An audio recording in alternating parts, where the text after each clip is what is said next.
Assalamualaikum warahmatullahi wabarakatuh. Halo guys, kembali lagi bersama saya Bobi dan kita akan kembali ngomentari video dari Luis Prasetyo yang berjudul Ustadz Bangun Samudra Tanpa Malu Mempertontonkan Kebotolannya. Kita akan langsung tonton videonya, habis itu akan kita komentari guys.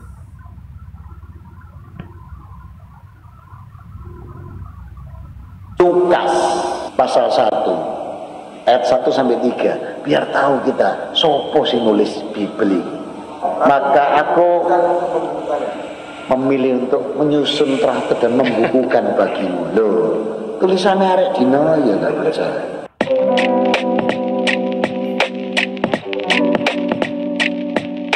Assalamualaikum, selamat datang kembali di channel ini. Balik lagi dengan saya Luis Prasetyo. Di sini kita akan bahas kembali Pak Bangun Samudra. Udah lama banget saya tidak bahas orang ini, dan ternyata muncul lagi videonya, guys. Video yang mengatakan tentang kitab Lukas dan sotoinya dia gitu.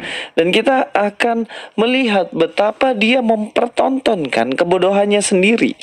Bagaimana dia tidak mengerti sesuatu, dia mengajar seakan-akan seperti orang pintar, padahal kenyataannya justru mempertontonkan ketidaktahuannya semata. Dan ini Sebenarnya kalau Luis ini sedang ngomongin tentang dirinya sendiri. Itu saya udah buat banyak video tentang Luis Prasetyo, mengomentari kata per kata, kalimat per kalimat, komentar per komentar yang dia sampaikan di channel YouTube-nya, di video-videonya.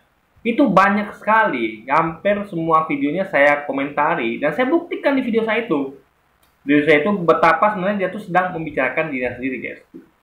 Tuh Anda bayangkan ya. Apa mungkin ya dia kan sendirian nih.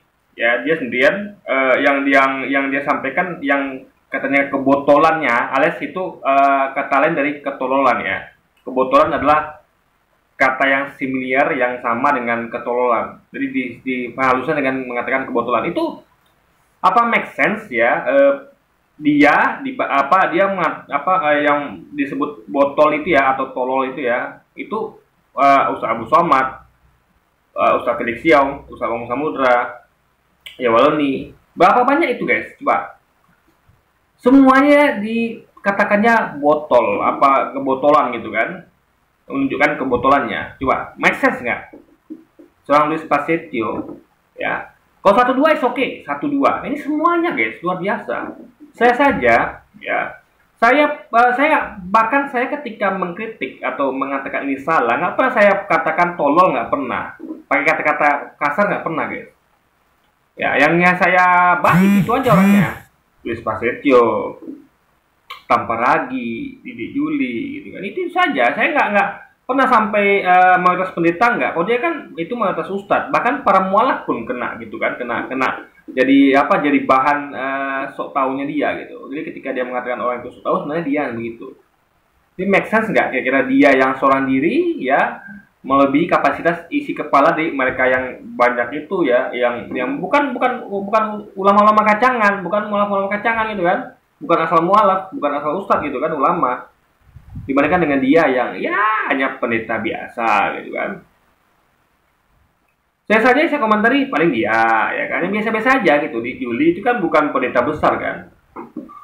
Ya memang bukan saya nggak bisa, tapi memang karena ya yang nampak dia gitu. Inilah yang bisa jadi fokus gitu kan. Yang kita tuh yang nampak-nampak saja ya. Kalau dia ini kan tidak mau menyasar seluruhnya gitu kan. Kalau kita tidak, kita fokus, guys. Kita fokus ke orang yang mana ya terlihat kita tuh tidak mencari seperti dia tuh yang tidak. Jadi kalau dibandingkan kita tuh bisa lihat, kita tuh bisa dikategorikan kita nih ya, orang akan bisa nilai kalau kita nih masih melihat orang lah gitu, guys. Masih apa ibaratnya itu masih kalau katakan level ya, nggak level masih dekat-dekat level gitu kan. Tapi kalau dia kan udah jauh banget gitu. Dan jadi secara kuantitas dan kualitas dia tuh sudah melampaui batas gitu kan. Kalau kita mungkin orang menilai si Bobby ini kualitasnya mungkin masih setara dengan Wiz gitu kan, atau anggaplah entah saya di atas dia atau di bawah dia sedikit, meskipun kalau dari argumentasi dia jauh di bawah saya gitu kan. Kalau kita jujur melihat argumentasi gitu. Tapi kalau kita lihat, kita untuk mata ya, tidak melihat argumentasi, kita akan lihat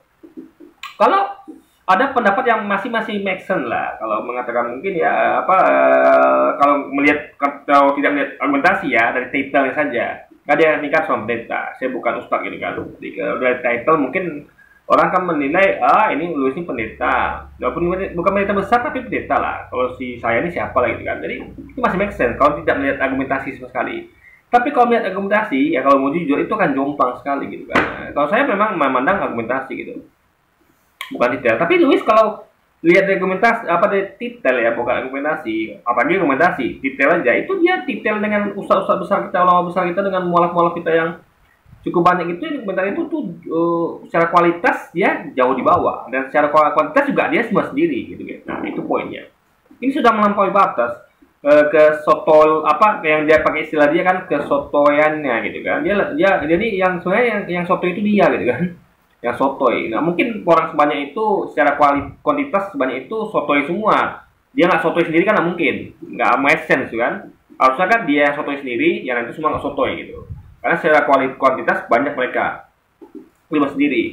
Terus secara kualitas dia hanya pendeta kecil, itu ulama besar semua kan. Mualaf yang udah mencicipi membandingkan dua agama. Lu kan belum membandingkan dua agama, dia hanya dia cuma tahu agama dia aja. Kalau malah kan dua agama tahu, dan mereka membandingkan. Lu kan tidak gitu kan. Nah, bahkan Luis pernah statement itu mengatakan bahwa untuk memahami Trinitas tidak bisa pakai akal. Nah, itu kan udah jujur mengakui bahwa ya dia sudah tidak menggunakan akal gitu kan. Apalagi ketika memahami Trinitas, itu kan sudah mengakui kalau itu berarti dogma imani saja tentang Trinitas gitu kan. Semata. Dan ini bagi saya ini adalah sesuatu yang benar-benar konyol. Kok bisa orang model begini dia nunjukin ketidaktahuannya segampang itu gitu loh.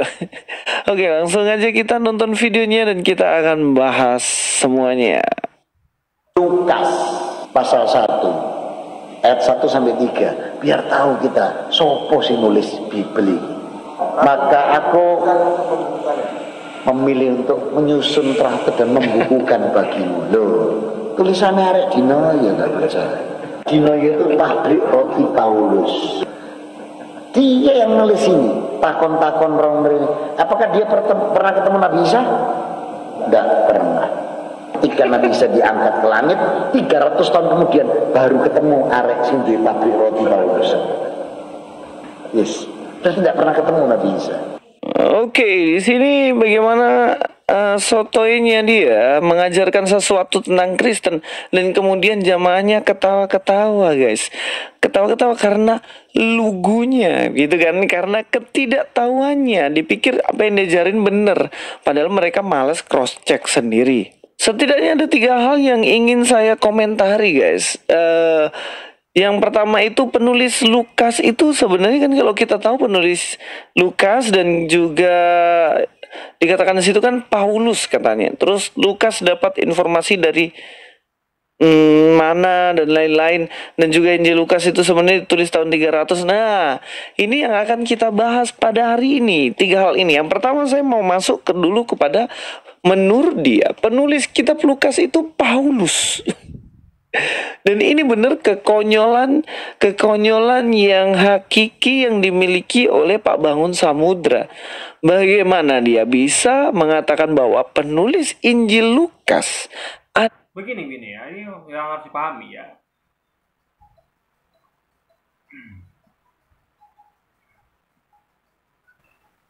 Jadi kan Alkitab ya, itu kalau kita lihat sejarahnya itu kan ditemukan nggak salah saya di Laut Mati.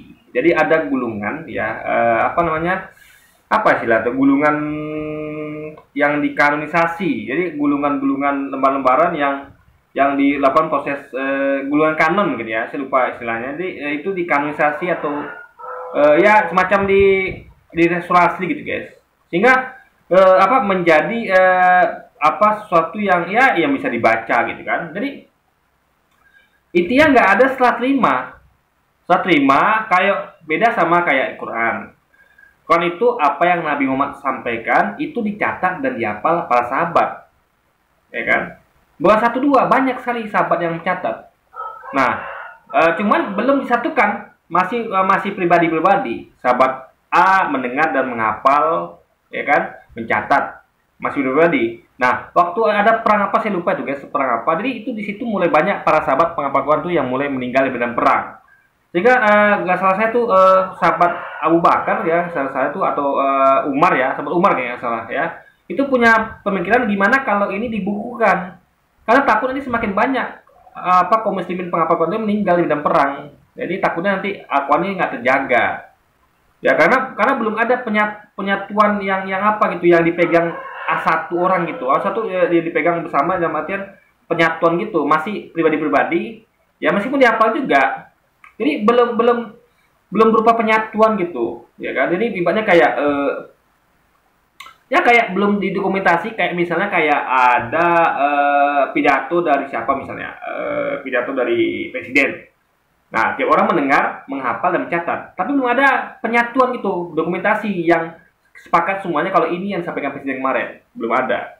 Tapi hafal ya, hafal dan dicatat masing-masing. Nah, barulah dibuat keputusan untuk menyatukan semuanya dan apa namanya mendokumentasikannya jadi wujud Quran yang tentu isinya kita ngomong tentang materi ya, karena kalau buku cetakan itu bisa berubah sepanjang waktu karena kan sesuai dengan zaman, bahannya kan terus diupgrade dari ya, lembaran kulit binatang menjadi apa ke pecahan ulang sampai nanti sekarang dulu sampai dulu tuh adalah kertas yang ya mungkin bisa gampang lapuk, gampang rusak. Jadi sekarang ini bahkan bukan cuma di kertas saja tapi sampai ke media-media penyimpanan, bahkan sampai ke cloud lagi kan, di internet nyimpannya guys. Jadi suatu yang lebih yang lebih terjaga, yang lebih satu gitu. Dan untuk mencegah penyimpangan atau mencegah penyalahgunaan, mencegah perubahan yang lain semua dibakar gitu. Biar satu yang disepakati ini memang ini adalah hasil dari penyatuan semua hafalan. Ya, penyatuan hafalan dan catatan-catatan. Jadi ibaratnya kalau di satu kampung nih, satu kampung ada PRT ngomong misalnya kan, PRT ngomong lalu warga itu semua mendengar dan mencatat apa yang PRT sampaikan.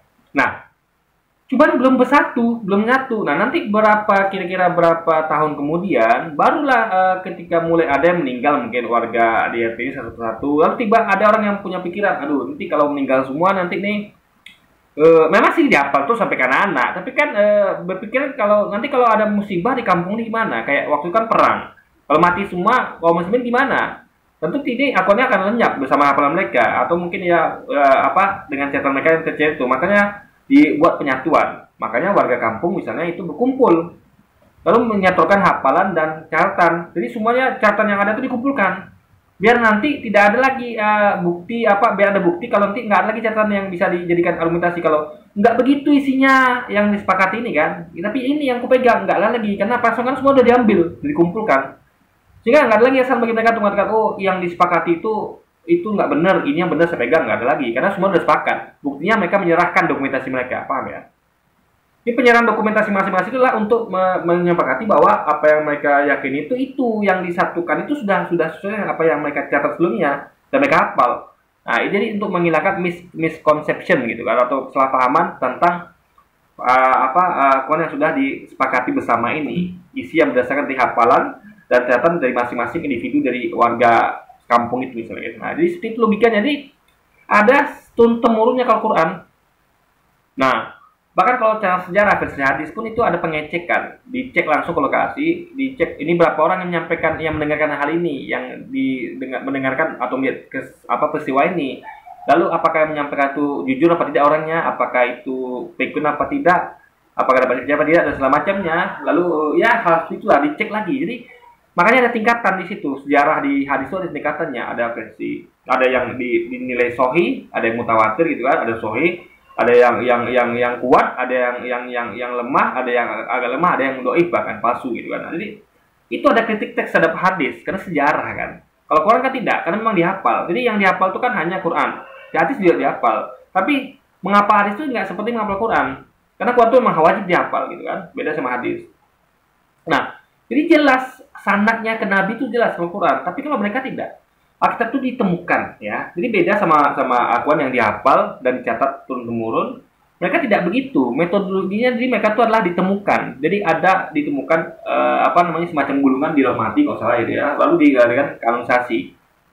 Jadi mereka di situ tidak jelas siapa penulisnya karena tidak ada serah terima. Nah, lalu mereka setelah meneliti, mereka menganggap atau mengira itu tulisan Lukas, Matius. Jadi itu hanya perkiraan. Nama perkiraan bisa benar bisa salah, ya kan? Namanya perkiraan, nggak ada serah terima. Paham ya? Jadi itu beda Quran sama Alkitab mereka. Nah, sebenarnya kalau kamu mau jujur ya, itu belum tentu Lukas penulisnya, bukan Matius. Cuman mereka anggap begitu. Mereka kira itu Lukas Matius. Ya. Jadi ini sebenarnya perlu penelitian lebih lanjut. Tapi sudahlah, anggap aja itu buatan Lukas Matius. Tapi tetaplah itu masih perkiraan. Belum ada kepastian seperti yang ada pada Quran gitu kan. Injil Lukas adalah Paulus. Sedangkan sudah jelas-jelas di situ namanya Lukas. Ya tentunya jika ada nama Lukas di situ, tentunya penulis kitab Lukas itu sudah. Ya, yang tulis Lukas itu kan bukan Lukas sendiri. Ya. Bukan, tapi ditemukan dan mereka mengira itu tulisan Lukas gitu guys. Itu logikanya. Jadi sama kayak Anda menemukan sesuatu tulisan, lalu Anda anggap ini tulisannya, itu nggak ada keterangan itu yang tulis Lukas, nggak ada. Misal kayak misalnya ada ditemukan dokumen prasasti. Lalu ya di situ tidak ada keterangan yang nulis ini adalah ini atau tulisan ini, nggak ada. Tapi mereka meneliti, kayaknya ini tulisan Lukas nih, kayaknya. Jadi nggak ada situ keterangan itu tulisan Lukas, nggak ada. Hanya apa kayak semacam kira-kira gitu guys. Ya, jadi makanya saya katakan ini nggak seperti metodologi Quran yang jelas siapa yang nyusun, siapa yang apa, itu kan jelas semuanya guys di Quran. Lukas itu sudah pastilah Lukas, iya kan? Kalau itu penulisnya adalah Paulus, pasti namanya juga Paulus. Sorry, ini klunting-klunting ini suara WA, selalu aja lupa matikan. Yang kedua ya, masalahnya gini ya. Yang ingat ya, Injil adalah apa yang Yesus beritakan. Yesus katakan, aku yang telah memberitakan Injil kepada kalian. Jadi Yesus itu keliling ke Galilea dan sekitarnya dan memberitakan Injil kerajaan Allah kepada mereka di rumah-rumah ibadah. Jadi Injil itu apa yang Yesus beritakan, bukan apa yang Yesus lakukan, bukan. Yesus memberitakan Injil, ya. Jadi harusnya yang diberitakan Yesus itu yang dicatat harusnya kan. Jadi kalau itu anggaplah itu tulisan Lukas, harusnya Lukas tuh mencatat apa-apa saja yang dikatakan Yesus, bukan apa yang dilakukan dia. Ya. Jadi harusnya kitab suci itu bukan sejarah, bukan berisi sejarah perspektif manusia, bukan. Kalaupun ada sejarah, itu adalah sejarah perspektif Tuhan, apa yang Tuhan ceritakan melalui nabinya. Makanya kayak Quran itu nggak ada satupun cerita sejarah tentang kegiatan Nabi Muhammad, nggak ada. Yang ada betul-betul sumbang keluar dari lisan Muhammad, itulah yang diberitakan Nabi Muhammad, itulah yang dicatat oleh para sahabat dan dihafal. Nah, itu beda sama Alkitab. Makanya level Alkitab itu sama dengan Al-Quran campur hadis. Ya memang ada Injil di dalamnya, yaitu kata-kata Yesus. Ketika Yesus ngomong ini itu Injil. Tapi di luar itu bukan Injil namanya, tapi sejarah selevel dengan hadis. Dan sejarah, itu versi Lukas. Tapi tetaplah jadi semacam Al-Quran dan hadis yang digabungin satu gitu. Dan hadisnya yang hadisnya digabungin jadi satu pun tidak ada kalau dibawa ke mereka tuh tidak ada kritik teksnya gitu. Kalau kita kan ada hadis kita tuh punya kritik teks, sehingga ada kejujuran di situ untuk menentukan apakah ini hadis asli atau palsu guys, atau ya kuat atau lemah gitu posisinya kan. Lupa matikan, iya. Saya matikan dulu supaya tidak mengganggu. Ya, bagaimana dikatakan penulis kitab Lukas adalah Paulus, dan ini benar-benar kekonyolan. Dia itu lulusan Vatikan katanya. Satu lagi, ini tadi saya nggak begitu dengar ya apa yang dikatakan oleh Ustaz Bangun Samudra, karena dia pakai bahasa Jawa. Saya kurang paham bahasa Jawa gitu kan. Makanya kalau Ustaz Bangun Samudra pakai bahasa Indonesia, saya bisa dengarkan baik-baik gitu. Tapi dia pakai bahasa Jawa, jadi saya dengarkan baik-baik pun kurang jelas guys. Ya gimana ya? Karena dia pakai bahasa Jawa gitu. Saya nggak begitu paham bahasa Jawa. Jadi susah juga saya mau komentari apa sebenarnya. Karena gini ya, karena itu kita temukan dia tuh suka salah paham. Orang ngomong A ditangkapnya B. takutnya begitu kejadian juga sama yang ini masyarakat Timur Samudra. Tapi sayangnya karena memang saya nggak bisa baca bahasa Jawa dan tadi agak pelan gitu ya, saya nggak pakai headset ya, jadi ya itu anggap aja lah, ya bisa bisa bisa jadi salah paham apa yang disampaikan Samudra, bisa jadi benar gitu kan. Tapi yang penting poin yang tadi itu guys ya, itu masuk poin yang harus wajib diketahui kalau kalau itu belum tentu tulisan Lukas juga gitu kan. Dia itu lulusan Vatikan katanya. Katanya sampai bisa ngomong kayak gitu tuh memang benar-benar ini orang kalau nipu nggak mikir dulu itu kayak gini. Setiap helai hembusan nafasnya adalah tipuan doang. Oke, kita langsung bahas aja ya. Apakah benar kitab Lukas ini penulisnya adalah Paulus? Ya jelas enggak guys. Kita lihat sini ya. Iya, memang tadi saya coba ulang lagi bentar ya, saya dengarkan gitu kan. Memang pakai bahasa Jawa, guys. Saya nggak bisa pahami apa yang dimaksud gitu kan. Tapi kalau secara apa agak samar-samar ya.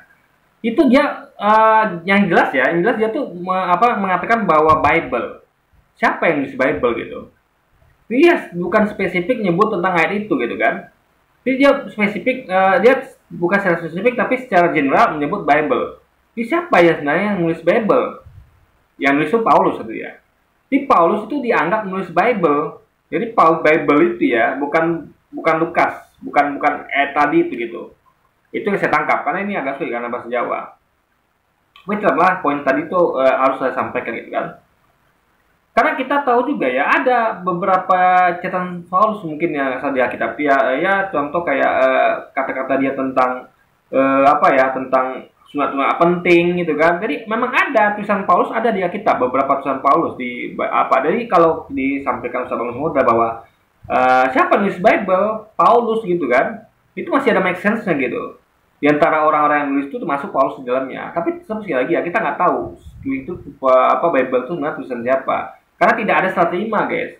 Hanya ditemukan dan tidak ada cap apa segala macam bahwa itu bukti itu yang nulis. Jadi nggak sekarang. Kalau sekarang kita jelaskan ya ini tulisan siapa, ada capnya, ada tanda tangannya, ada bukti otentiknya. Kalau dulu kan tidak ada seperti itu, ya kan? Dan sekarang pun ya ada bukti otentik pun bisa dipalsukan. Contohnya kayak dugaan pemalsuan ijazah presiden atau pemalsuan ijazah yang pernah dilakukan oleh beberapa orang yang ketangkap memang terbukti memang itu memang pemalsuan ijazah gitu kan, ketika dia melamar dari dari pejabat itu kan terbukti. Nah itu bisa dipalsukan. Ya kan, nah apalagi yang zaman dulu, jadi makanya perlu serah terima dan perlu hafalan, perlu ya semacam apa lah ya, serah terima dan semacam syarat itu perlu gitu. Kalau bahaya kalau cuma ujung-ujung ditemukan gitu kan, tanpa adanya sanad gitu bahaya sekali ya. Makanya itu masih mainnya kira-kira nggak ada kepastian gitu kan jatuhnya. Tasnya adalah tipuan doang. Oke, kita langsung bahas aja ya. Apakah benar kitab Lukas ini penulisnya adalah Paulus? Ya jelas enggak guys. Kita lihat sini ya. Lukas 1 ayat 1. Theophilus yang mulia, banyak orang telah berusaha menyusun suatu berita tentang peristiwa-peristiwa yang terjadi di antara kita, seperti yang disampaikan kepada kita oleh mereka yang dari semula adalah saksi mata dan pelayan firman. Nah, kalau kita lihat ini ditujukan kepada Theophilus yang mulia. Dan ini, apakah ini ditulis oleh orang yang bernama Paulus? Tidak. Jelas di sini tidak ada keterangannya. Nah, kalau kita lihat di sini, apakah ada keterangan bahwa dikatakan di sini penulisnya adalah Paulus? Jelas tidak.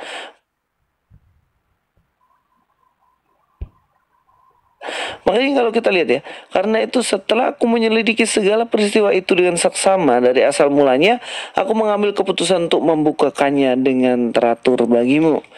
Sampai di sini ternyata tidak ada berita tulisan pengakuan dari Paulus bahwa Pauluslah yang menulis kitab ini. Loh, kalau begitu kenapa mengatakan bahwa itu Lukas? Apakah benar-benar di situ adalah Lukas? Apakah enggak itu sebenarnya Paulus yang bilang seperti itu? Mari kita lihat ayat yang lainnya. Kita akan lihat di bagian ayat yang lainnya ya. Ya, dikatakan di sini, lalu kami bertolak dari Troas, ini dalam Kisah Para Rasul 16 ayat 10 ya, dan langsung berlayar ke Samotrake, dan keesokan harinya tibalah kami di Neapolis, dari situ kami ke Filipi, kota pertama di bagian Makedonia ini, suatu kota perantauan orang Roma. Di kota itu kami tinggal beberapa hari. Pada hari Sabat kami keluar pintu gerbang kota. Kami menyusur tepi sungai dengan menemukan tempat sembahyang Yahudi yang sudah kami duga ada di situ.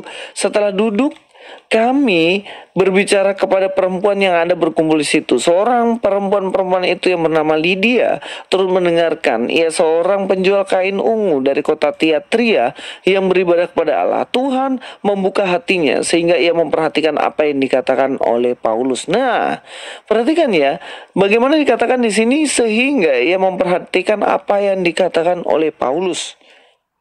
Kalau itu penulisnya Paulus, pasti Paulus bilang, Lydia mendengarkan perkataan yang saya sampaikan.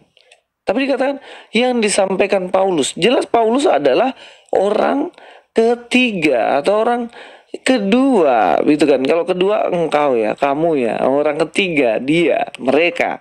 Jadi di sini orang pertama aku menulis, ini berarti ada sosok lain selain dari Paulus itu.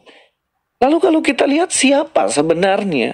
Kalau itu bukan Paulus, kemudian siapa? Kita lihat bagian ayat yang lainnya. Sebenarnya dalam Alkitab itu lengkap-lengkap aja sih guys. Kalau kita niat mau baca Alkitab gitu kan. Ya, dikatakan dalam Kolose 4 ayat 14 ini baru ditulis Paulus nih, Kolose nih. Kolose 4 ayat 14. Salam kepadamu dari tabib Lukas yang kekasih dan dari Demas. Jadi di sini katakan ada salam kepadamu dari tabib Lukas. Jadi sebenarnya teman seperjalanan Paulus dalam pelayanan yang diceritakan Lukas tadi, bagaimana Lukas mengatakan Lydia mendengarkan cerita ceramah dari Paulus. Kemudian di tulisannya Paulus mengatakan ada salam bagimu dari tabib Lukas. Lukas yang adalah dokter ternyata teman seperjalanannya Paulus juga gitu loh. Jadi ini mulai terlihat jelas nih, berarti ini dua orang, Lukas tulis tentang Paulus, Paulus juga tulis tentang Lukas. Nah, jadi kalau dibilang bahwa kitab Kolose ditulis oleh Paulus, oke aja. Tapi kalau bilang kitab Lukas ditulis Paulus, itu jelas jauh-jauh ke Vatikan nggak dapat apa-apa, Mas Bro. Oke, kita lanjut ayat selanjutnya. Dikatakan di sini ya, dalam Filemon 1 ayat 24, dan dari Markus, Aristarkus, Demas, dan Lukas, teman-teman sekerjaku. Jadi sudah jelas bahwa sebenarnya Lukas itu adalah teman sekerjanya Paulus. Jadi wajar saja ketika Lukas ini menulis tentang kegiatan pelayanan dari Paulus, sehingga diceritakan di dalam kitab Lukas. Maka saya kontrakan ini adalah poinnya adalah gini loh, bisa mau nulis itu Paulus, mau nulis itu Lukas, poinnya adalah sebenarnya gini ya, apa yang disampaikan oleh usaha-usaha kita termasuk sebenarnya gini loh. Yang justru adalah bukan tentang ucapan Yesus, itu poinnya, tapi tentang kegiatan para rasul ini yang mereka anggap rasul gitu kan. Ini sama seperti kita di Islam itu seperti hadis. Catat sejarah tentang apa kegiatan Umar bin Khattab, apa kegiatan Utsman. Kan itu nggak masuk kitab suci, masuknya hadis, ya kan? Hadis bukan kitab suci, ya ingat ya. Kitab suci adalah Quran, apa yang keluar dari lisan Nabi Muhammad. Ya, itu kitab suci. Juga sama kayak Taurat, Zabur, Injil adalah apa yang keluar dari lisan nabi-nabi ini, ya. Taurat adalah apa yang keluar dari lisannya Musa. Musa menceritakan apa yang Tuhan sampaikan. Karena dia utusan Tuhan kan, firman Tuhan dia sampaikan. Jadi juga begitu dengan Zabur, apa yang disampaikan oleh Nabi Daud. Jadi sama kayak Quran. Jadi poinnya di Quran itu ya tidak ada satupun catat sejarah tentang kegiatan para sahabat. Tentang bahkan kegiatan Nabi Muhammad itu tidak ada. Nabi Muhammad perang Badar, perang ini nggak ada. Tapi murni apa yang firman Tuhan sampaikan melalui Nabi Muhammad. Nah, makanya itulah di mereka ini jadi poinnya adalah problemnya adalah bahwa ini justru makin membuktikan, dia mengkonfirmasi bahwa ini memang tulisan manusia yang ditulis berdasarkan sejarah perspektif manusia, perspektif Lukas. Anggaplah itu bukan Paulus. Tapi kan Paulus juga ada nih kan. Jadi justru bukti juga ada. Di bagian Bible yang saya dengar tadi memang Ustadz Bangun tuh ngomong juga tentang Bible. Jadi dia mengatakan bahwa Bible ini tulisannya Paulus. Nah ini kan terbukti malah. Bagian Bible yang Kolose itu tulisan Paulus kan. Jadi ada tulisan Paulus, tulisan Lukas, tulisan siapa gitu itu. Jadi ini kan mereka mencatat tentang sejarah, perspektif manusia. Karena mereka manusia. Apakah itu firman Tuhan? Harusnya kan kitab suci itu adalah hanya berisi firman Tuhan, bukan catatan sejarah versi manusia. Yang itu kalau kita Islam tuh selevel dengan hadis gitu. Nah, jadi poinnya dapat. Jadi itu yang kita sampaikan selalu kepada jemaat gitu kan. Usaha-usaha sampaikan jemaat bahwa Bible itu adalah tulisan manusia. Maksudnya tulisan manusia yang berdasarkan perspektif manusia itu poinnya guys. Kalau Quran itu ya tulisan manusia. Tapi manusia menuliskan bukan dari perspektif dia, tapi menuliskan apa yang disampaikan Nabi Muhammad tanpa ada tambah-tambah, tambah kurang-kurang. Ini betul-betul firman Tuhan itu, firman Allah itu disampaikan Nabi Muhammad itu dicatat dan dihafal utuh, tanpa ada tambahan kurang-kurang. Gak ada mereka mencatat, oh Nabi Muhammad itu begini, lagi gini nggak ada. Atau apa namanya kegiatan para sahabat kan nggak ada. Itu namanya hadis. Nah, berarti makanya ini ulama ini sedang membuka, para ustadz ini sedang membuka logika. Apa iya kitab suci yang harusnya hanya berisi firman Tuhan kok berisi juga catatan sejarah versi manusia? Gitu ya kan? Jadi bahkan ada surat kepada jemaat Korintus, itu masalah surat Paulus ya, saya lupa. Jadi ada surat kepada jemaat Korintus. Kok bisa ada surat dari seorang anggaplah itu rasul kepada jemaat Korintus? Itu gimana ceritanya coba? Nah, itu yang menjadikan kitab suci yang dimiliki oleh umat Islam ini bukan hanya berisi firman Tuhan, tapi campur dengan catatan sejarah versi manusia. Nah, manusia itu mencatat sejarah tuh nggak sempurna guys. Manusia itu kan bukan makhluk sempurna. Ada kealpaan ketika mencatat sejarah. Makanya hadis itu jujur. Di hadis itu ya, catatan sejarah itu jujur. Dikasih tingkatan ranknya dari mulai mutawatir, sahih hingga ke lemah atau palsu. Kan itu jujur guys. Jadi kalau sejarah manusia itu harus jujur kita sampaikan. Harus diadakan kritik teks. Beda dengan kalau firman Tuhan. Ya, firman Tuhan itu kita meyakini apa adanya, karena itu firman Tuhan. Tapi kalau sejarah versi manusia itu salah kritik teksnya itu tidak ada di kitab mereka gitu kan. Tapi ada juga yang melakukan kritik teks itu itu 73 pakar kitab dari pihak sendiri ada. Jadi ada kitab 73 pakar kitab dari pihak sendiri dari Universitas apa itu meneliti Alkitab. Dan mereka menemukan bahwa mereka garis merah itu yang kata-kata Yesus, yang kata-kata lainnya di garis biru dan segala macam lah kan. Jadi mereka tuh mengadakan kritik teks terhadap Alkitab mereka sendiri. Mereka menemukan bahwa ini nggak hanya kata-kata Yesus dari kitab, tapi juga ya itu tadi disampaikan Louis, ada catatan sejarah versi manusia. Dan itu tentu manusia itu punya kealpaan. Makanya ada perbedaan kisah kematian Yudas antara satu tulisan kitab dengan yang lain. Ada yang tulis satu mengatakan bahwa Yudas itu sudah saya sampaikan bahas di video saya sebelumnya, itu mengatakan versi pertama Lukas itu katanya mati dengan setelah dia tuh melemparkan uang ke rumah ibadah, lalu dia pergi gantung diri. Yang kedua, versi kematian kedua adalah dia tuh membeli bidang tanah dengan uang koin emas, lalu dia jatuh terlungkup dengan usus tumburai. Jadi mana yang betul? Jadi itulah bedanya. Itulah kalau kita melihat dari perspektif manusia tuh pasti ada perbedaan. Karena manusia gitu kan. Jadi manusia tuh nggak ada yang sama guys. Gitu loh.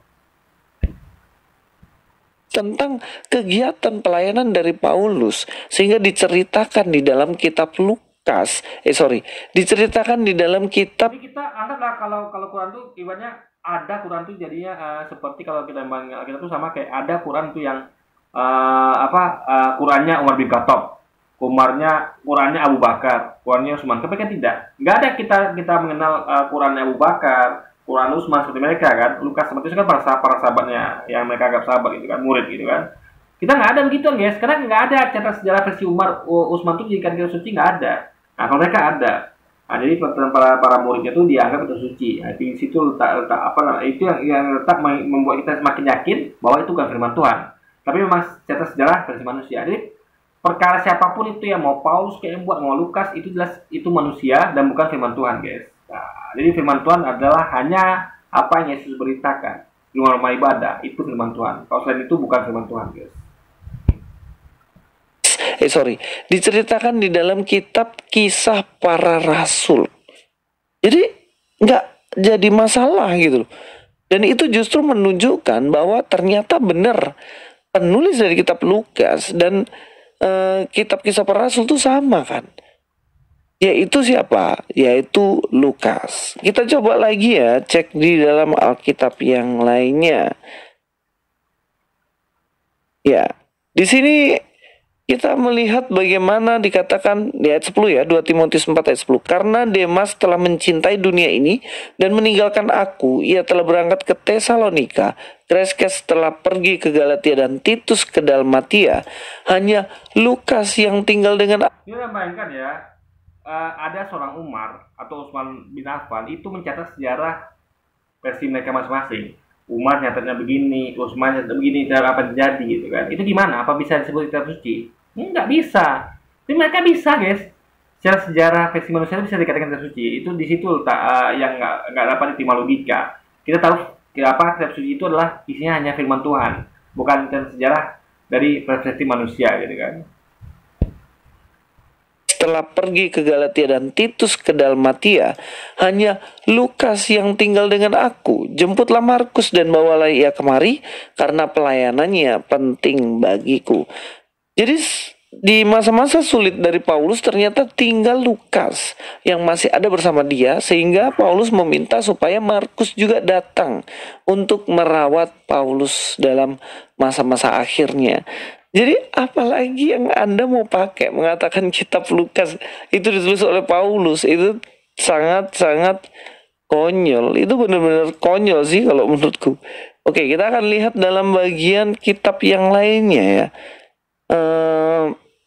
Kisah Para Rasul 1 ayat 1. Hai Theophilus, dalam satu lagi, Paulus itu bukan bagian dari 12 murid Yesus yang awal, bukan ya. Jadi beliau itu adalah orang yang ngaku-ngaku pengikut Yesus. Bahkan beliau itu awalnya membantai para pengikut Yesus. Kita bisa baca kisah sejarahnya.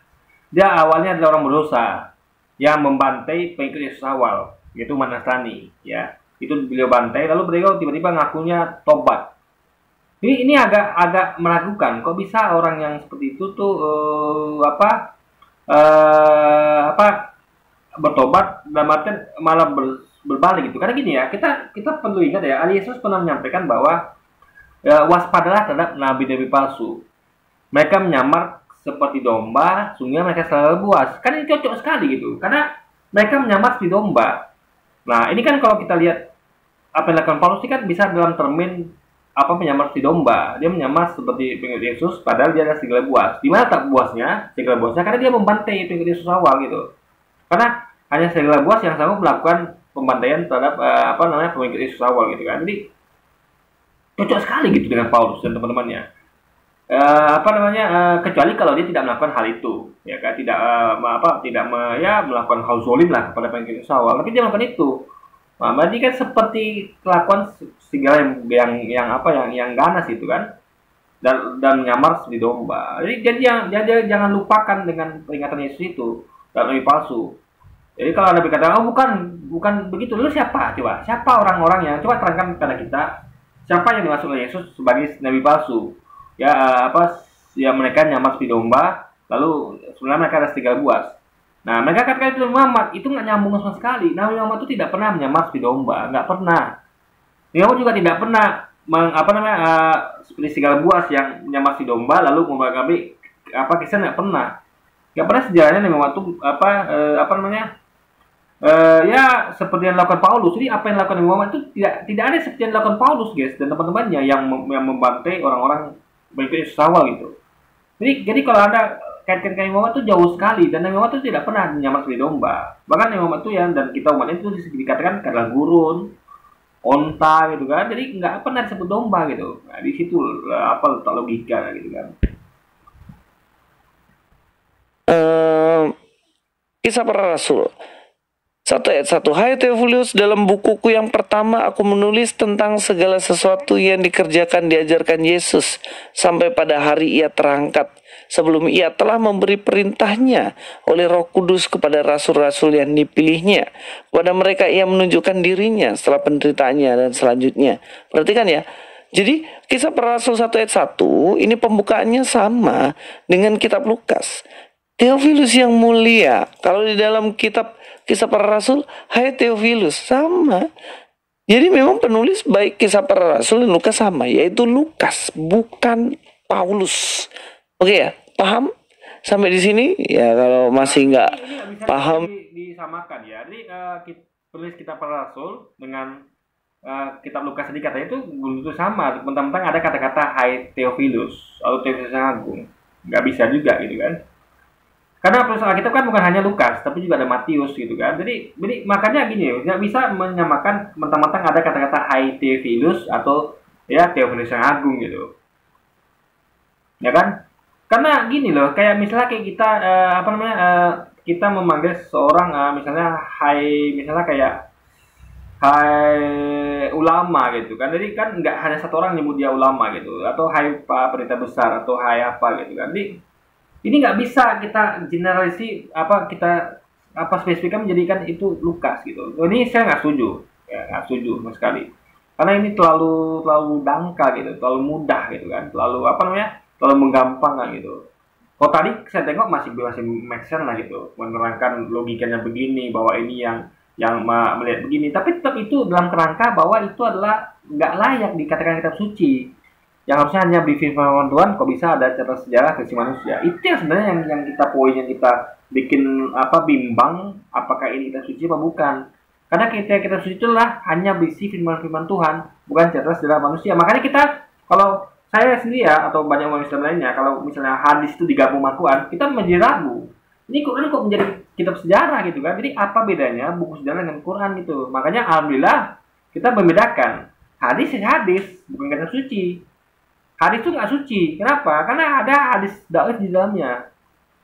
Nah, beda dengan Al-Quran yang pasti suci. Karena tidak ada yang diragukan di dalamnya. Tapi kok hadis ada yang diragukan? Karena namanya catatan sejarah manusia tuh, nama manusia yang penuh dengan kealpaan dan kekhilafan, nggak sempurna. Maka kita tuh mengadakan ya semacam kritik teks terhadap hadis. Nah, itu kita lakukan. Kita mau melakukannya, kalau mereka kan tidak gitu. Nah, makanya ini mereka tuh seperti Alkitab tuh seperti Quran campur hadis, yang hadisnya itu bahkan tidak diverifikasi atau tidak ditentukan apakah ini asli atau tidak gitu guys. Nah, itu yang terjadi pada kitab mereka. Itu yang membuat kita tuh meyakini bahwa ini harusnya bukan kitab suci. Apalagi melihat kata-kata Yesus kan, bahwa Yesus mengatakan bahwa Injil yang kuberitakan pada kalian. Juga ada keterangan bahwa Yesus memberitakan Injil kerajaan Allah di norma ibadah. Artinya Injil kerajaan Allah itu hanya apa yang diberitakan Yesus, bukan apa yang ditulis berdasarkan sejarah perspektif dari para penulis kitab yang lain gitu guys. paham? Sampai di sini ya, kalau masih nggak paham ya keterlaluan sih. Oke, kita lihat lagi. Kemudian kalau kita lihat sampai di sini dalam ayat ini ya, di dalam Kisah Para Rasul 21 ayat 17 dikatakan, ketika kami tiba di Yerusalem, semua saudara menyambut kami dengan suka hati. Nah, kalau kita lihat bagaimana tadi mempertanyakan, Lukas ini kan nggak pernah ketemu, Paulus dibilang ya, tapi ya kita anggap Lukas lah. Coba cek akuan, tidak ada seperti ini ya, kayak curhat gitu ya, kayak kisah gitu kan, kisah dari versi manusia. Ketika kami tiba di Yerusalem, semua sukacita menyambut kami. Itu kan tidak ada akan temukan di Quran, tidak akan ada guys. Ini semua Quran itu adalah, kalau proses sejarah itu adalah dari Tuhan, dari Allah menciptakan sejarah itu. Nah, itulah beda Quran dengan Alkitab. Kita murni semuanya hanya firman Tuhan. Nggak ada sejarah kita ini, nggak ada. Versi manusia nggak ada guys. Versi manusia yang apa dialami nggak ada. Itulah Quran beda dengan Alkitab gitu kan. Lukas, Paulus ini nggak pernah. Jadi kita tuh betul-betul isinya adalah 100% firman Tuhan. Mereka tidak campur. Ada firman Tuhan, ada kesaksian Paulus, ada kesaksian Lukas dan sebagainya gitu kan. Jadi campur antara firman Tuhan dengan firman manusia. Ini kan firman manusia guys. Kata-kata manusia. Karena dia yang menulis, dia yang dari perspektif dia. Berarti kan ini kan bukan firman Tuhan lagi itu jatuhnya, tapi adalah firman atau kata-kata manusia guys. Campur gitu kan. Lukas, Paulus ini nggak pernah ketemu Yesus. Kemudian dia menulis sebuah buku. Dan data itu didapat dari mana? Itu kan jadi pertanyaan dari Bangun Samudra. Walaupun dia bilang tadi katanya dari pabrik roti Paulus di Dinoyo. Dinoyo itu Malang ya. Ya memang itu mungkin satir-satirnya Bangun Samudra yang bukan cerdas malah menunjukkan keanehannya.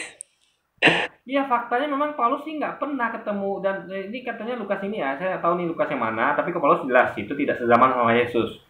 Memang tidak pernah ketemu Yesus gitu, tapi dia ngaku ketemu Yesus dalam mimpi ya. Paulus ini kan dalam mimpi dia ngaku ketemu Yesus. Ini kan perlu diragukan gitu, nggak bisa dipercaya. Kenapa? Karena tidak ada jumpa langsung. Beda dengan para sahabat kan memang jumpa langsung dengan Nabi. Ada sanadnya guys, jadi ketemu sanad. Nabi ketemu para sahabat, sahabat ketemu di bawah-bawahnya gitu. Jadi ada salah terima gitu. Kalau ini kan tidak ada, hanya ngaku-ngaku. Oh, saya mimpi ketemu Nabi gitu kan. Nah, tidak ada salah terima. Kalau kita salah terima, ini yang disampaikan Nabi, ini hafalannya, ini catatannya, silakan simpan, nanti diturunkan lagi ke bawah. Apalagi pengikutnya, apalagi, catat lagi gitu kan. Gitu terus guys. Jadi ada sanadnya. Kalau mereka tidak punya sanad gitu kan. Terus malah menunjukkan keanehannya. Dia mengatakan bagaimana mereka nggak ketemu, terus terus dapat informasi dari mana ya? Jelas sebenarnya kalau kita lihat di sini ya, ketika kami tiba di Yerusalem, semua saudara menyambut kami dengan suka hati. Saudara siapa ini? Ya jelas di Yerusalem itu adalah orang-orang percaya, yang mana mereka juga adalah saksi mata, bener gak? Saksi mata dari kejadian di mana Yesus salibkan ya, termasuk Petrus kan. Dan masih ada yang lain ya, mungkin di situ ada Maria Magdalena, mungkin di situ ada Maria ibu Yesus, dan Saudara situ bukan orang-orang, belum tentu orang-orang yang sezaman sama Yesus. Ingat ya, Paulus itu tidak zaman sama Yesus. Bagaimana bisa orang-orang situ sezaman sama Yesus? Itu perlu ditanyakan, ya kan? Saudara itu ya, kalau termi saudara ya, kalau ada termi saudara, saudara itu adalah sesuatu yang sama, kita anggap sama. Bisa saudara seiman, saudara sebangsa. Saya sebut orang Islam sekarang ini sebagai saudara saya, atau yang sebangsa itu saudara saya, saudara seiman, saudara bangsa. Bukan berarti itulah saudara yang mana itu hidup di zaman Nabi Muhammad. Jadi saudara-saudara itu yang saudara-saudara yang ada di di daerah apa namanya, itu adalah saudara-saudara yang seiman sama mereka itu loh. Bukan menunjukkan bahwa itulah mereka yang hidup di zaman Yesus, enggak guys. Dia apalagi dia mengatakan itu mungkin Maria Magdalena, belum tentu gitu. Dan sepertinya jadi nggak bisa hanya memakai kata itu ada saudara lalu itu adalah orang yang hidup zaman Nabi Yesus, kan bisa begitu logikanya.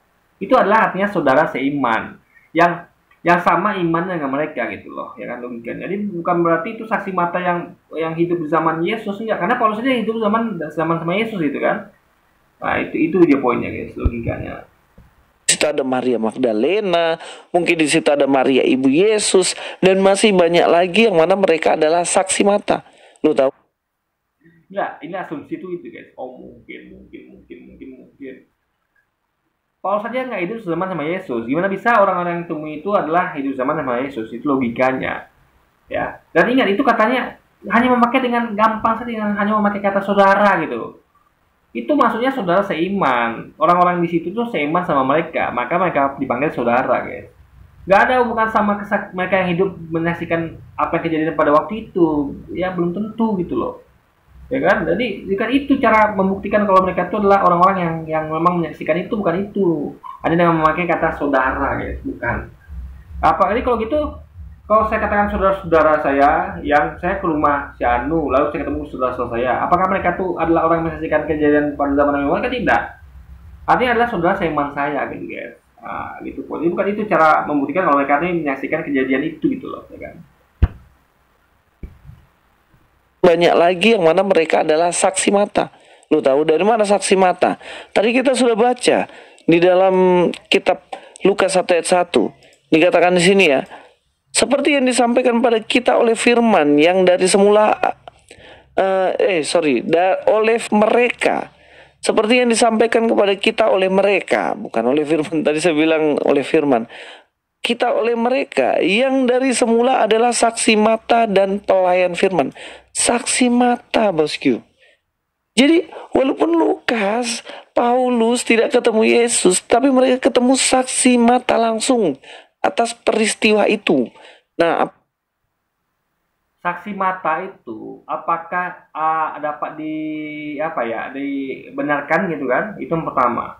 Karena kita nggak bisa hanya ada saksi mata lalu benar kan, makanya lihat Islam itu kayak hadis itu semua ngaku saksi mata tapi tidak dipercaya itu saja. Diadakan namanya kritik teks, kritik terhadap saksi mata. Apakah dia orangnya pelupa? Apakah dia orangnya pikun? Apakah dia orangnya berkata jujur? Apakah ada yang menyampaikan selain dia berapa banyak orangnya gitu kan? Jadi semuanya diadakan penelitian gitu, dikaji. Jadi nggak oh saksi mata lalu benar itu nggak begitu logikanya. Jadi masa tuh terlalu mudah untuk sama kayak misalnya kayak di persidangan ya itu saksi mata diuji kan orang ngaku bisa aja ngaku saksi mata saya masih ini itu ya diuji dulu kok ya jadi kan makanya itu rancunya kalau kita suci itu berisi kesaksian tuh itu intinya guys kesaksian rancunya kalau kita suci berisi kesaksian manusia bukan kesaksian Tuhan karena kesaksian Tuhan tuh nggak bisa lagi kita bantah karena Tuhan yang bersaksi karena Tuhan tuh menyaksikan kalau manusia kan tidak gitu manusia tuh bisa jujur bisa bohong gitu kan jadi makanya itulah ini semacam hadis yang dimasukkan ke dalam kitab suci tapi tidak ada kritik teks sehingga hadis itu tidak lagi ada kriterianya apakah itu asli atau palsu semua tanpa dikaji dikatakan asli semua di situ letak beda sama akidah Islam guys yang sangat sangat jauh secara sistematis itu sangat baik dalam hal penyusunan gitu kan mata langsung atas peristiwa itu. Nah, apa kabar dengan cerita tentang Yesus 500 tahun setelah Yesus naik ke surga? Ya itu dapat saksi mata dari mana? Nggak ada kan? Nggak ada saksi matanya. Justru ini kita perlu kasih. Itu bedanya. Ya, saya katakan ya, Al-Quran itu bukan buku sejarah versi manusia, tapi langsung firman Tuhan. Saya tanya sekarang ya, Taurat yang disampaikan Musa dan Zabur disampaikan oleh Daud, ya bahkan Injil yang diberitakan Yesus itu kan juga memuat tentang kisah Adam, kisah Nuh, kisah nabi-nabi yang dulu ada, tentang Hawa, tentang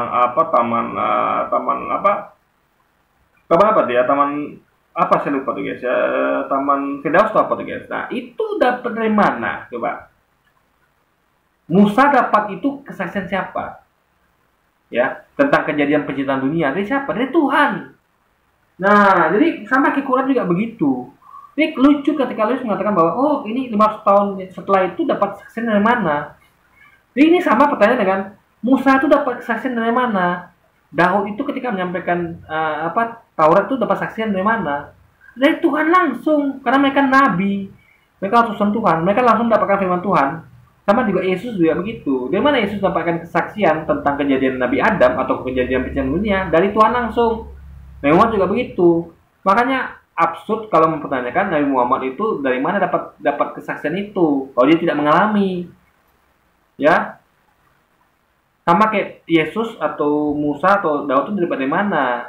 Ya, tentang Taurat Zabur Injil tuh kalau mereka tidak mengalami dari Tuhan langsung gitu loh. Itu logika. Jadi Tuhan menyampaikan bahwa yang mereka lihat itu adalah sesuatu yang diserupakan. Itu Tuhan lebih tahu, guys. Jadi kesaksian mata itu bisa menipu ya. Mata itu punya batasan. Makanya ada saya sering sampaikan di Cina itu ada kejadian 5 kali saya tangkap. Tadi ada narapidana kabur, ya. Lalu ada orang ditangkap 5 kali karena mirip dia. Ditangkap, lepaskan, ditangkapkan lagi sampai 5 kali. Itu begitu saking miripnya sampai aparat berwenang tuh kecele gitu kan. Karena mereka tidak mengecek dulu, meneliti. Ini benar nggak sih yang narapidana kabur itu kan main tangkap aja gitu guys. Nah, jadi itu bahkan setelah ditangkap baru ketahuan. Ini kan tidak ada penelitian siapa yang salah gitu kan. Jadi kan Tuhan mengatakan bahwa itu diserupakan. Dan langsung informasi dari Tuhan gitu. Kalau ini kan mereka kan dari informasi dari manusia. Lebih kuat mana informasi dari Tuhan atau dari manusia? Jadi nggak perlu ada kesaksian manusia langsung karena memang sejarah dulu ya Nabi Adam, Nabi Nuh, kejadian dunia itu juga nggak ada saksi mata. Ya Tuhan langsung yang menyaksikan itu dan Tuhan sampaikan melalui nabinya, Nabi Daud, Nabi Musa, Nabi Isa atau Yesus dan juga Nabi Muhammad ya. Nah itu yang perlu kita percaya. Jadi makanya kayak kalau kesaksian manusia itu kita telah mentah-mentah, kita percaya semuanya, makanya hadis itu seharusnya tidak ada kategori palsu atau doif, nggak ada, semuanya asli kan tidak begitu, karena nggak jujur guys. Nah, makanya kita jujur dengan membuat kriteria, kita meneliti. Ini kan karena namanya sejarah manusia, nggak mungkin benar semua kan, atau nggak mungkin pas 100% benar, pasti ada peluang salah karena ini manusia yang menyaksikan gitu kan. Nah, makanya kayak misalnya orang menyaksikan kan itu si Anu membunuh, ya harus dipastikan lo memang dia apa tidak, jangan kembarannya, jangan orang mirip sama dia gitu loh.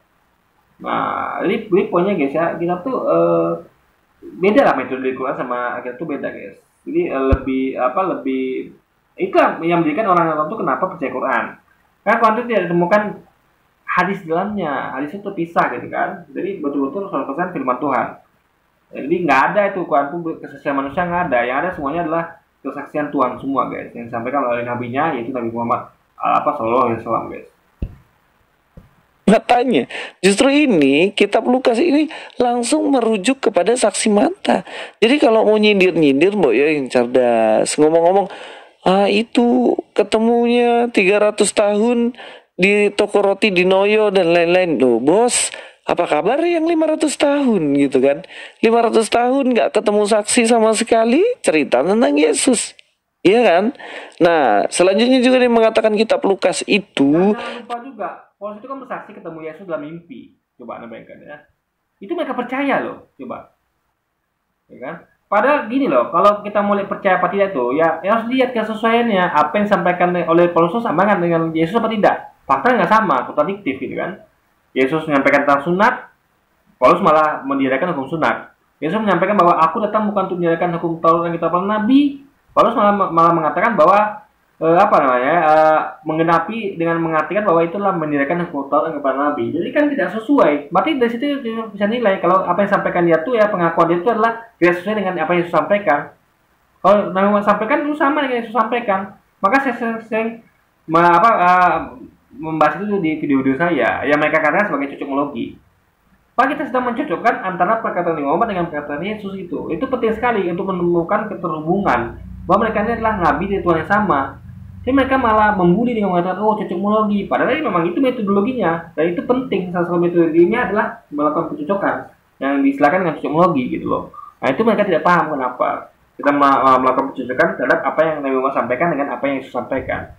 Karena Nabi Muhammad itu menyampaikan apa yang disampaikan juga gitu, cocok. Justru Paulus yang nggak cocok gitu, nggak sama gitu kan.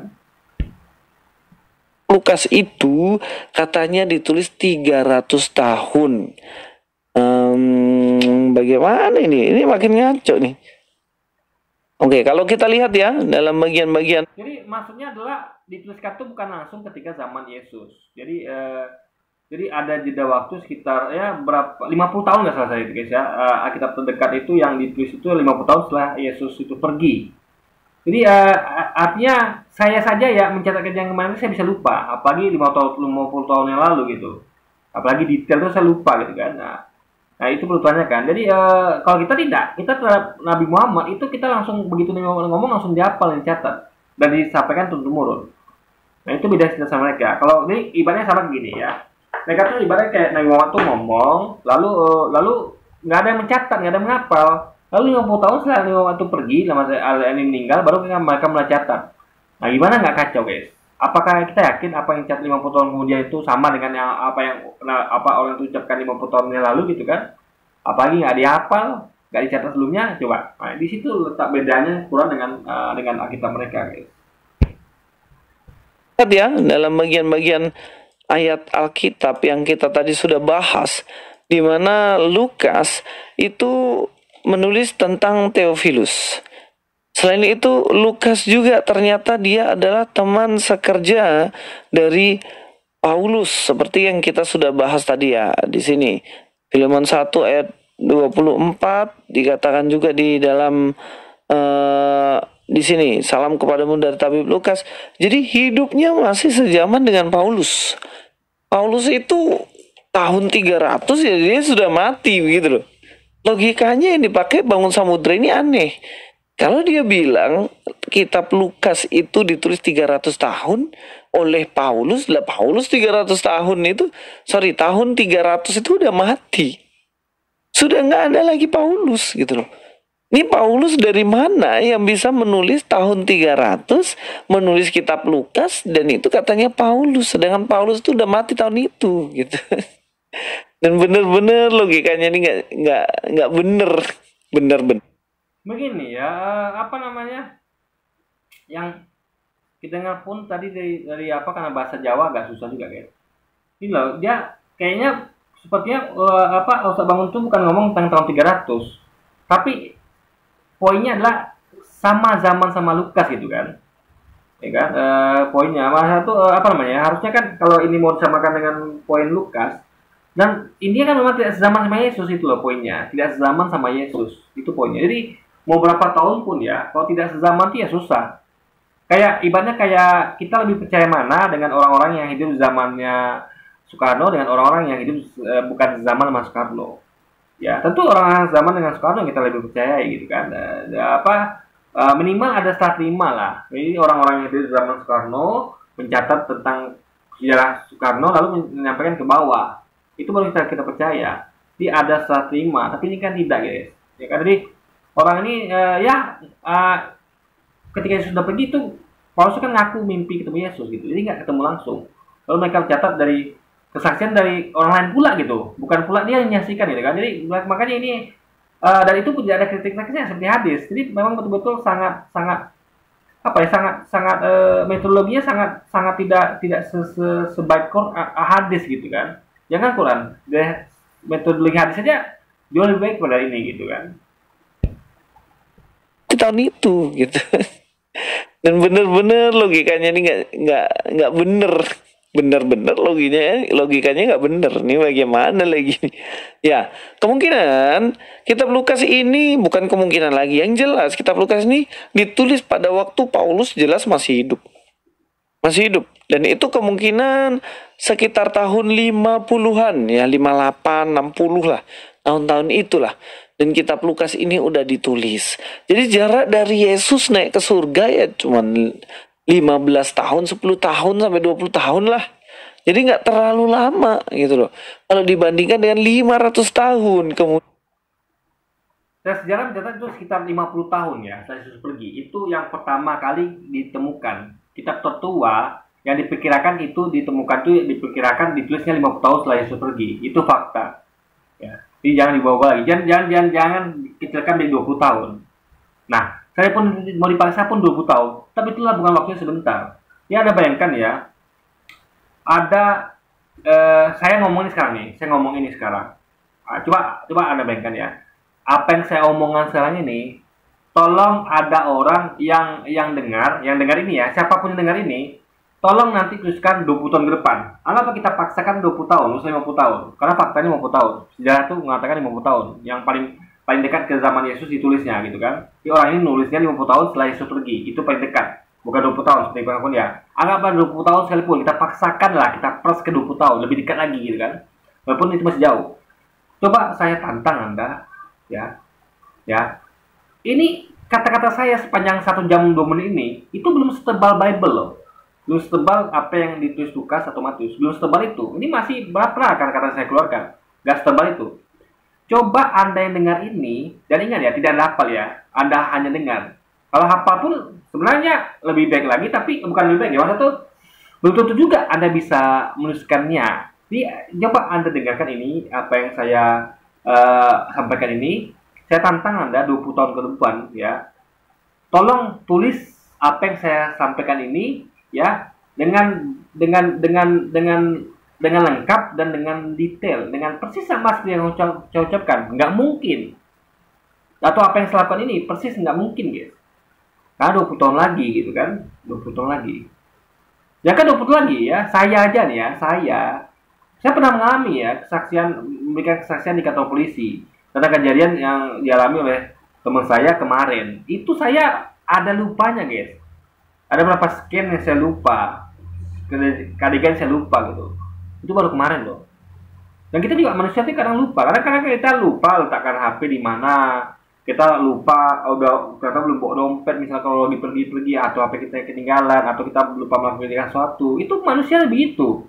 Nah, itu baru sebentar kejadiannya, apalagi 20 tahun lalu gitu loh.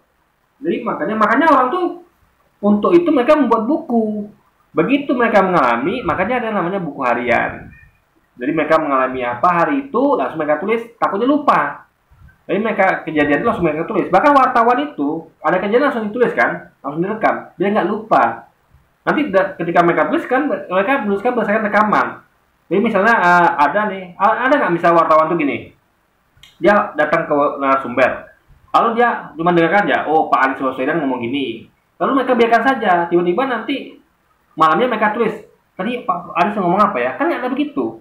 Untuk mencegah kesalahan informasi, mereka merekam dulu apa yang disampaikan oleh narasumber dengan tape recorder atau dengan video dengan HP gitu kan. Jadi mereka nuliskan berita malamnya, anggaplah mereka tuliskan berita malamnya, mau dimasuk cetak atau masuk apa di posting lagi gitu kan malamnya. Itu mereka mendengarkan dulu rekaman yang mereka rekam sebelumnya, baik video maupun tape recorder, biar kata-katanya sama persis dengan apa yang mereka dengar, sehingga tidak mungkin jadi kesalahan. Itu pun masih mungkin jadi kesalahan, masih mungkin entah mereka hubungannya kurang jelas atau bagaimana. Apalagi ini mereka tidak merekam dulu apa yang Yesus sampaikan, apa yang kejadian waktu itu mereka rekam, mereka videoin atau mereka catat langsung pas kejadian, mereka tinggal salin pada waktu itu. Tapi tidak, betul-betul awal 20 tahun kemudian tuh mereka ya cuma ingat-ingat aja, oh kemarin ngomong apa ya, kemarin ngapain, jadi begitu ya. Jadi ini sangat besar peluang untuk miss-nya gitu,